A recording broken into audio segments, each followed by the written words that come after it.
गांव से शहर तक सपनों की सबसे लंबी यात्रा। शहर की चमकती इमारतों के नीचे हर रात कोई न कोई सपना टूटता है। किसी ने कहा था शहर में मेहनत का पूरा दाम मिलता है, लेकिन किसी ने यह नहीं बताया कि शहर मेहनत से पहले आदमी की पहचान छीन लेता है। यह कहानी है उन लाखों लोगों की जो हर साल गांव छोड़ते हैं और शहर में खुद को खोजते खोजते कहीं खो जाते हैं। गांव, जहां सुबह की शुरुआत मुर्गे की बांग से होती है और शाम खेतों की मिट्टी से। लेकिन आज यही मिट्टी रोजगार नहीं दे पा रही।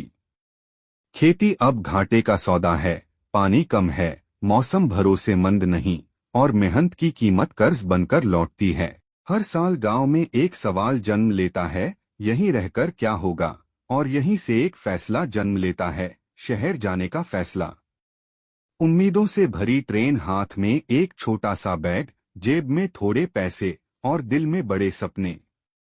रेलवे प्लेटफॉर्म पर कोई रोता है, कोई चुप है और कोई खुद को मजबूत दिखाने की कोशिश करता है। माँ की आंखों में डर होता है और बेटे की आंखों में भविष्य। ट्रेन चलती है और गांव पीछे छूट जाता है। लेकिन कोई नहीं जानता कि शहर पहुंचने के बाद क्या सच में कुछ मिलेगा या सिर्फ भीड़। सपनों का जंगल। शहर में सब कुछ बड़ा है, सड़कें, इमारतें, भीड़। लेकिन आदमी छोटा हो जाता है।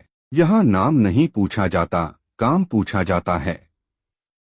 यहाँ कोई नहीं पूछता कैसे हो, यहाँ पूछा जाता है क्या कर सकते हो। दिन मजदूरी में निकलता है, रात फुटपाथ पर। शहर वादा करता है तरक्की का, लेकिन पहले परीक्षा लेता है सहनशक्ति की। सच्चाई जिसकी कोई बात नहीं करता, हर माइग्रेंट को काम नहीं मिलता। कई लोग निर्माण स्थलों पर अदृश्य हो जाते हैं। न कोई पहचान पत्र, न कोई सुरक्षा, न कोई आवाज। बीमारी आए तो इलाज महंगा, काम छूटे तो भूख सस्ती नहीं।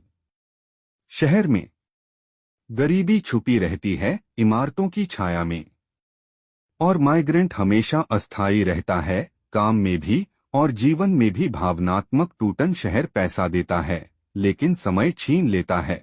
बच्चे गांव में बड़े होते हैं, माँ बाप शहर में बूढ़े। त्योहार वीडियो कॉल पर मनते हैं और दुख अकेले। कभी कभी शहर इतना भारी हो जाता है कि आदमी खुद से ही सवाल करने लगता है, क्या यह कीमत सही थी। तथ्य जो झकझोरते हैं। भारत में हर साल करोड़ों लोग गांव से शहर जाते हैं। शहरों की नींव इन्हीं हाथों से बनती है, लेकिन यही हाथ सबसे कम सुरक्षित हैं। माइग्रेशन देश की अर्थव्यवस्था चलाता है, लेकिन माइग्रेंट्स खुद हमेशा हाशिए पर रहते हैं। वापसी या मजबूरी। कुछ लोग लौट जाते हैं टूटे सपनों के साथ, कुछ रुक जाते हैं नई आदतों के साथ, और कुछ बीच में अटक जाते हैं, न गांव के रहते हैं न शहर के। माइग्रेशन सिर्फ जगह बदलना नहीं, यह पहचान बदलने की प्रक्रिया है। सवाल जो पीछा नहीं छोड़ता, अगर शहर तरक्की है तो गांव खाली क्यों हो रहे हैं। अगर विकास हुआ है तो माइग्रेशन मजबूरी क्यों है। यह कहानी किसी एक की नहीं, यह कहानी है हमारे समय की। अगली बार जब आप किसी निर्माणाधीन इमारत को देखें तो याद रखिएगा, उसमें किसी का गांव छुपा है।